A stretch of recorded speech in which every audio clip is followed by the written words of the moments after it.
Recently I put up some videos of me dropping the body down on top of this floor pan that you see behind me here of this Beetle. This is a 1969 Beetle. I've been asked a couple times, just what does it take to get the holes in the heater channels and the body aligned with the holes in the floor pan so that way you can run the bolts up into it.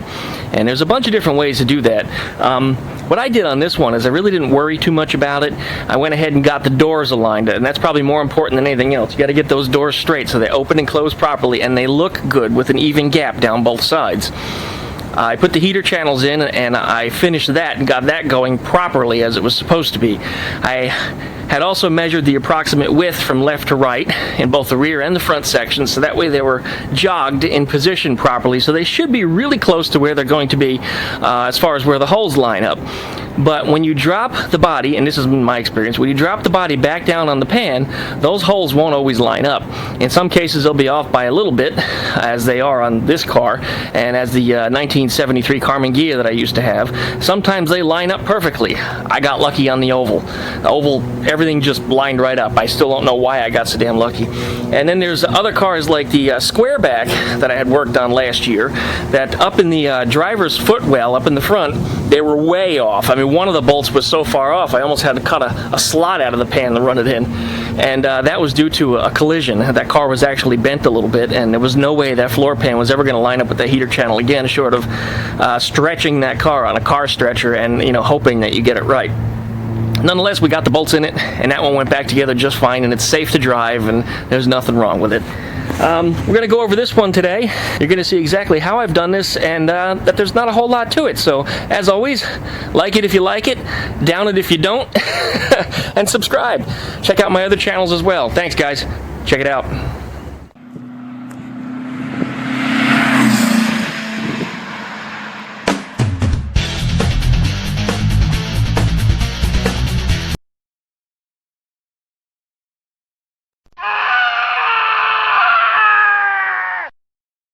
Okay, as I had mentioned before, when I put this car together and I installed the heater channels, the most critical thing to me anyway, and somebody may object, is to get these doors as straight as possible. You want to get this body swedge line here to line up, and you want to make sure that the door opens and closes naturally without any unreasonable amount of force. You also want to make sure that this door gap is even the whole way down. Now you probably notice right now it's actually a little tighter on the bottom than it is on the top, and the reason for that is this hinge up here is actually a little bit bent. So I'm going to spread that a little bit, and that will take that whole door and it will bring the top of it back, and the bottom of it should stay approximately where it's at. Then I'll make adjustments to the striker plate in there and make sure that the swedge line lines back up. But otherwise this door opens and closes perfectly, and that was really important when installing these heater channels. I didn't worry too much about the bolts that are on the bottom. They go up this way. I knew right away they weren't going to line up. They might get close, but I knew they wouldn't line up. I did repair the whole intersection here, and there were some people that came down on me a little bit about that, and they said, well, you made a sloppy mess up here. Why didn't you do the best you could to grind those welds down? And why? Because I seam sealed them instead. Because if the water is puddling up in here and causing rust, then maybe we want to give this car a fighting chance in its future to not get wet and not rust again. And that was my goal there in using asphalt seam sealer, because it repels water. It's petroleum based, if I'm not mistaken. It does an excellent job, and if for anybody that ever had tore up this tar board before on a Volkswagen, this is asphalt based also, it never rusts underneath here, never. So that stuff should prevent rust, and that's the reason why it's there. Is it ugly?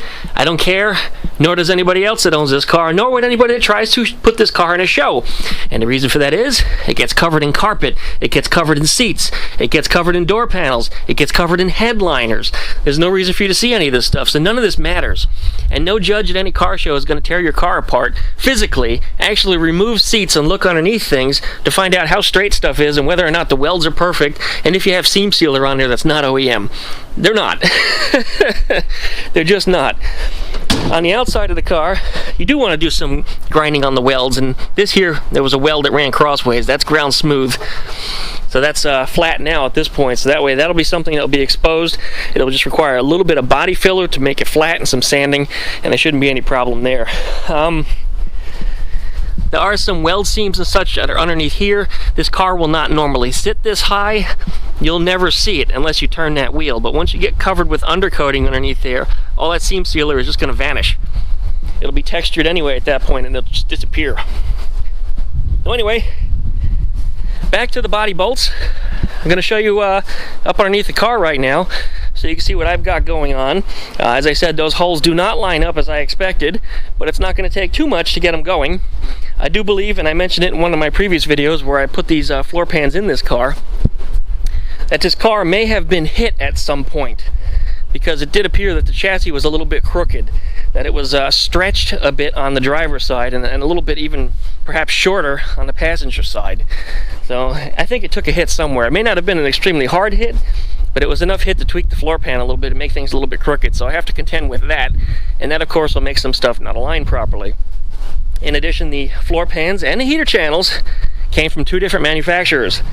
So their tolerances may not be the same, and unless they were using exactly the same dies to drill out these holes for the floor pan bolts, they probably won't match up either. So anyway, as I said, there's a few ways to put the body down on the chassis and get the floor pan's bolts to line up with the heater channels. And one way, and it's probably the most obvious, is to install your floor pans, taking your measurements from the old floor pans that were there before and making the new ones match the measurements that you've got. Then, with the body still off the car, bolt your heater channels down to the floor pans. That's right, bolt them down in advance. Check your spacing at the front and the back, make sure it looks right, and leave those bolts loose so you can jog it around in those bolt holes a little bit in case you need to move it. I think you got almost a ½ an inch forward to back play, maybe even a little bit less than that, but you'll have enough to be able to wiggle it around if you need to. Then using a lift, you can drop the body down on the chassis and then perform your welding all the way around it. Well, I don't have that kind of facility. As you notice, I'm just kind of in a backyard here. And what I've got going actually worked pretty well. But what I did was I welded the heater channels in while the car was still up on the body dolly. I reinforced the inside of the body with some struts, and that stopped it from bending when I cut out the old heater channels, and I kept that door alignment, and that was really critical. And I played with that strut a little bit to make sure that that door got aligned properly. And then from there, I then welded in the heater channel, making sure that it sat in the same location that it was, and it lined up in the front and the back of the car, not worrying too much about the bolt holes, because I know that it can be adjusted accordingly once you get the body down on the chassis. All it takes is a drill or a Dremel tool and just slot those holes out slightly if you need to. So anyway, this is it. We'll get up underneath to show you a little more. Alright, in the back here, underneath the seat, there are bolts that attach the body to the pan. And you probably noticed that they're pushed back a little bit. I had to elongate these holes that direction towards the rear. On this side, I only had to touch them just a little bit, so it wasn't too bad. For the most part, this stuff lined up just fine, and I was able to tighten those bolts down. The floor pan up underneath, however, is a much different story. Now, the really crazy thing is that despite the floor pan being pushed further back underneath the back seat, it's actually further forward here. If you look up in that hole, you can see the threads. I don't know if the camera's picking it up. I can't seem to see it in the camera screen here. There it is. You can see the threads up there in that hole. Those threads are for the floor bolt, and as you can tell, when I go like this, they don't line up anymore. But they do line up with that dimple that you see here on the right hand side. That dimple is actually just for drilling it out in case they don't align. Now, it's really funny that the floor pan is too far back underneath the back seat, but over here it's too far forward. Yeah, that's correct. So that's not a fault of me. This is a fault of some tolerance issues or errors by the manufacturers of these parts. They just don't align. So you do the best that you can. You make sure you get your dimensions, length and width set appropriately, and then you can make your adjustments when you put the floor pan on. I wasn't too worried about these things lining up because I knew it was going to do that. I've been down this road a few times before, and only a couple times have I ever seen these line up perfectly. And I believe the oval is actually one of them that did.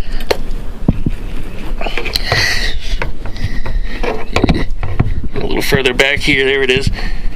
It's actually a little further to the right, what would be up in the camera. And I have to drill a dimple out, but this one's going to actually have to be further up here. Same with that one. I have to drill a little further up this way. No big deal. The ones that are usually the hardest to get right are the ones up here in the bend, where the floor pan bends up in the foot area. Those are the ones that are usually hardest to get set up. Now usually when I put these floor pans on, before I even get done dropping the body on it, I drill this hole out bigger with a tapered drill and make it as big as I could possibly get it. Oh, look who came to visit. Oh boy, he's up on me. He's trying to hump. He's trying to hump. No, you're not going to hump my face. I love you, Boomer, but not that way. You brat. So anyway, we're going to drill some holes and we're going to install some bolts.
That about sums it up.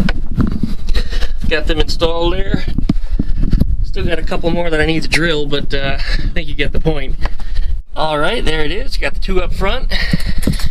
Got a whole row of them going this way. Not bad. It took me about, I'd say 30 minutes. Some of the ones up front, this one here was further, I need to tighten that some more. This one here was further this way. This one here was further that way, which didn't seem to make much sense. A lot of these bolts zigzagged along the way, and then down towards the bottom, or I should say in the rear, they got a little bit off. So this one here, I'm going to have to hammer that pan a little bit so that way it sits flat. But otherwise, everything went in just fine. I only had to drill a couple of new holes, and I got a pick just like this, and I picked up in the hole so I could find where the threaded hole was at, and then I drilled accordingly, pretty much going by instinct. I've done enough of these. There's no real measurement on this stuff. You're just going to have to feel it out. But there they are. Now we're off to the other side once I finish tightening down some of these. Gotta fix that for sure. Alright, we're on the passenger side now, and as I suspected, this side was going to line up a whole lot better. You can see the bolt holes in there. That one's off a little bit. That one's right on. This tells me that they weren't drilled properly by the manufacturer. The spacing on these is not even. This one's off by a hair also.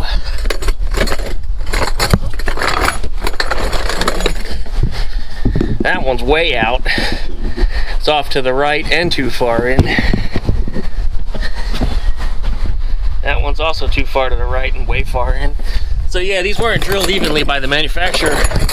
Either up the floor pan or the heater channel, or probably a combination of both. This one up front here in the beginning of the bend, I don't know if you can see it, but it's kind of to what would be the top of the hole. You can see a half moon of it up in there. And this one is also off. It's way up high. And those two, I can't even shoot the camera into what you need to see in there. But this hole is completely off. In fact, I just see sheet metal up inside of there, so I'm going to have to explore with a drill. This side, I can see the hole, but it's off to the right a little bit, which doesn't make much sense because the heater channel all lined up just fine on the outside. I didn't see any problems over here.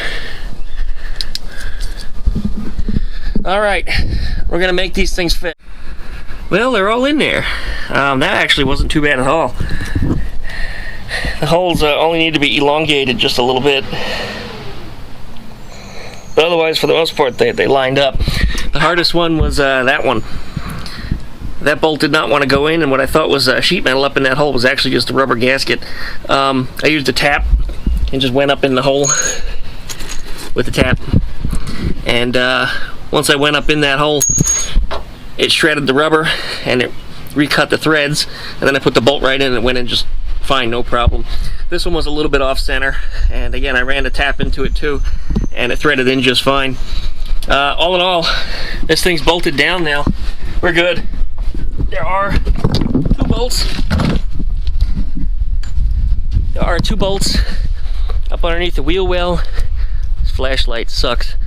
Right up under there. I've got those bolts put in, and then there's two bolts up underneath the hood. That one and this one, I started to tighten it and the bolt broke right off. Frustrating as it is, it's not too big of a deal. I'll just re-drill it and re-tap it and run another bolt into there. I've got hands full of these bolts. That one was just fatigued, it was old, and I probably shouldn't have used it. But here we are. You see everything up in here is all hole free. Everything has been repaired and is in good shape. I got to put the brake light switches, wires, which is all here, back together. I don't remember what the color codes are, but I got to get that back together on there. No big deal.